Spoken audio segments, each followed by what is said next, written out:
Depuis des semaines, nous vivons dans l'attente. Des missiles peuvent tomber à tout moment. Trump et Khamenei se promettent mutuellement le pire. Mais rien ne se passe. Pendant ce temps, l'Iran continue tranquillement à s'armer. Dans ce jeu d'échec mondial opposant l'islam radical à l'Occident, Trump semble oublier une chose essentielle. Ce sont les Perses qui ont inventé les échecs.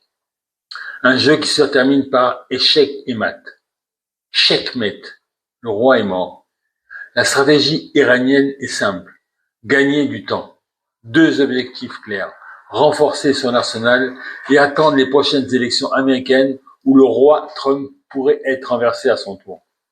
Les États-Unis ont finalement que deux options en face du régime iranien.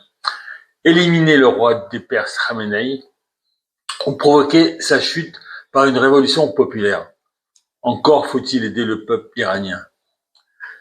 L'électron libre dans cette partie, c'est Israël. En première ligne, directement menacé par un régime qui affiche ouvertement sa volonté de le rayer de la carte. Israël a tout à gagner d'un changement de régime en Iran, dont le premier acte serait un rapprochement historique avec l'État hébreu. Dans quelques jours, nous fêterons Purim. Il y a déjà 450 ans avant notre ère, sous le règne perse d'Assuérus, appelé aussi Xerxès Ier, un premier ministre nommé Haman voulait exterminer tous les Juifs. C'est pas nouveau. Grâce à une femme, Esther, le décret fut annulé et Haman fut exécuté.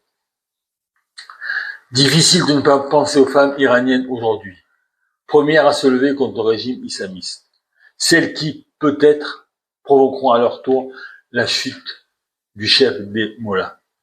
L'histoire se répète-t-elle?